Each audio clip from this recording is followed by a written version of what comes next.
Hello students, welcome to this session. Peripheral blood smear, PBS Thick and Thin Smear, speaker Dr Rajashree Mutha. So peripheral blood smear, first is the sample collection.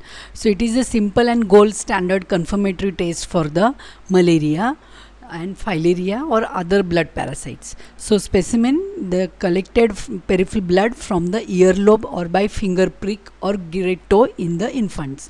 The time of taking blood should be collected few hours after the height of the paroxysm of this fever and before taking anti-malarial or anti-filarial drugs.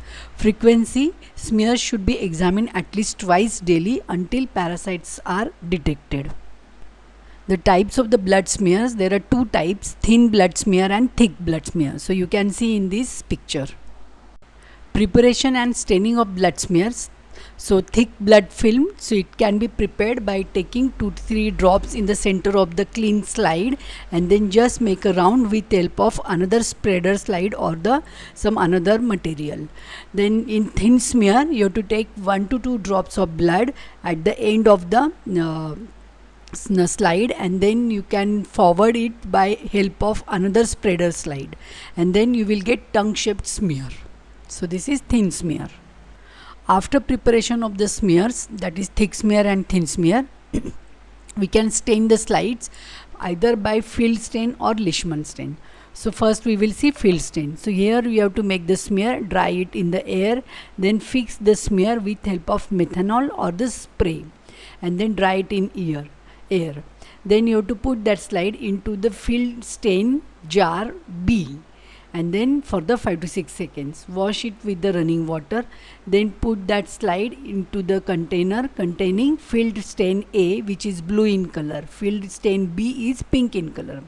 So field A you have to put for 10 to 30 seconds, then wash, dry, put oil and see under oil immersion lens. So usually this field stain is done for the thin smear. Hello students, welcome to this session. Peripheral blood smear, PBS Thick and Thin Smear, speaker Dr Rajashree Mutha.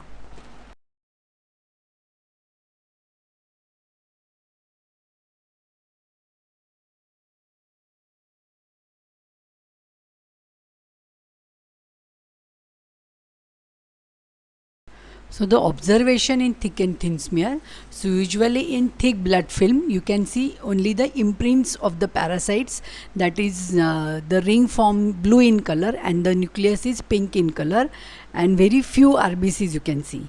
And thin blood smear you can see plenty of RBCs containing the ring form of the parasites, that is thin nucleus is pink in color and the ring is blue in color. Now we will see difference between thick and thin smear. So usually thick smear is used for the screening purpose and thin smear is used for the identification of the species by different morphological forms. So thick smear, the advantages, it is more sensitive. When only 5 to 10 parasites per microliter of blood is there, you can see the parasites. And the quantification of the parasite, that is parasitic index, you can make out from the thick smear. And demonstrating malarial pigments like Schaffner's dots, Zeeman pigments in the different species of the malaria. The disadvantage of the thick smear, the species identification is not possible. The thin smear advantages, the species identification of the malaria is possible because of the different morphological forms, that is ring form, tropozoite, seizoid, gametocyte form of the species. The disadvantages, it has the low sensitivity, so you need more than 200 parasites per microliter of the blood to see the parasites. So these are different morphological forms of the parasites of the Plasmodium vivax. So first A shows ring form of the Plasmodium vivax. The ring is thick blue in color and the nucleus is pink in color. Then you can see the RBCs containing Schaffner's dots, that is pink color dots, and the amoeboid tropozoite of the P vivax, that is blue in color and the nucleus pink in color. Then you can see seizoid form in the C, that is many merozoites are there in the regular round structure, that is seizoid form. Then you can see male gametocyte and female gametocyte form of the Plasmodium vivax. Now you can see in A, that is Plasmodium falciparum morphological form. So in A you can see ring forms. So there are few RBCs containing multiple rings, few RBCs containing the headphone appearance of the ring form of the Plasmodium falciparum, or you can see a cold form.